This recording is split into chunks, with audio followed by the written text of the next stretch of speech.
Gordon! Gordon was always boasting and telling the other engines how to behave. One day he was showing off to Edward.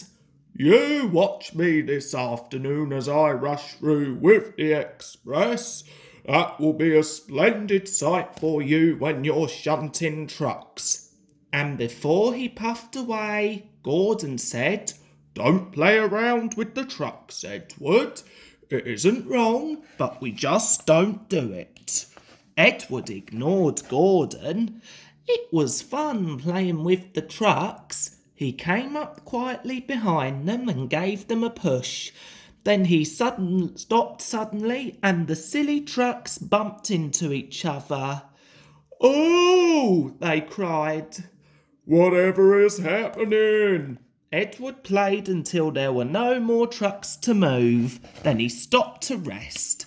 Suddenly Edward heard a whistle. It was Gordon, and he was very cross. Instead of pulling nice shiny coaches, he was pulling lots of dirty coal trucks. A goods train, he grumbled. The shame of it. Gordon went slowly past, with the trucks clattering behind him. Edward laughed and went to find more trucks. But soon there was trouble. A porter came and spoke to Edward's driver. Gordon can't get up the hill, he said. Will you take Edward to push him, please? Edward found Gordon halfway up the hill. His driver was very cross with him. You are not trying, he shouted at Gordon. I can't do it, replied Gordon. The silly coal trucks are holding me back. Edward came up behind Gordon's brake van ready to push. You're no use at all, huffed Gordon. You wait and see, replied Edward. The guard blew his whistle and Gordon tried to pull forward as Edward pushed him as hard as he could.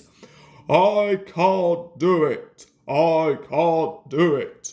I can't do it, puffed Gordon. I will do it. I will do it. I will do it, puffed Edward. Edward pushed and puffed with all his strength, and before long Gordon was at the top of the hill. I've done it, he said proudly, forgetting all about Edward, pushing behind, and Gordon ran on to the next station without stopping to say thank you. But the Fat Controller didn't forget to thank Edward. The next day, he was given a beautiful coat of blue paint with red stripes. Gordon hadn't learnt his lesson. He still boasted and told the other engines how to behave. Now it was Henry's turn. Henry whistles too much, said Gordon. Respectable engines don't whistle loudly at stations. It isn't wrong, but we just don't do it. Poor Henry felt sad. Never mind, whispered Percy. I like your whistling. The next morning, as Gordon left the shed, he called to Henry. Goodbye, Henry. Be sure and remember what I said about whistling. Later that day, Henry took a slow train to Edward Station. Hello, Henry, said Edward. I was pleased to hear your happy whistle yesterday.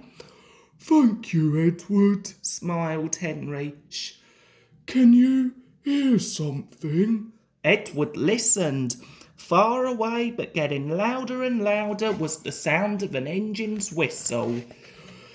It sounds like Gordon, said Edward, but Gordon never whistles like that. But it was Gordon. He came rushing down the hill at a tremendous speed. Gordon's whistle valve wouldn't close and he was whistling fit to burst. He screamed through the station and disappeared.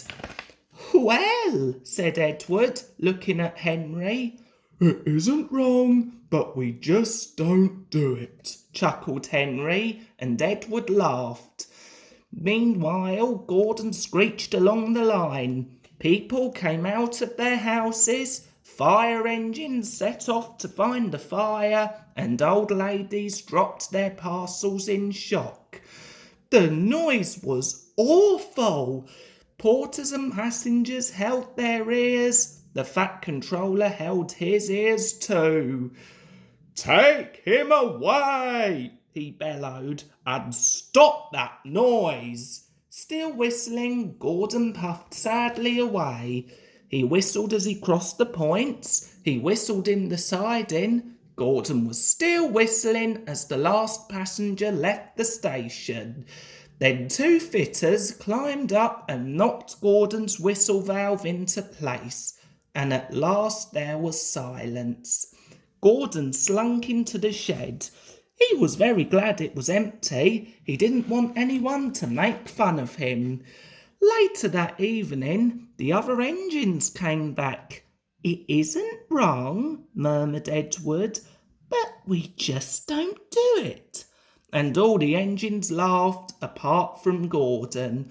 From then on, Gordon was a much quieter, humbler engine. Well, for a few days anyway.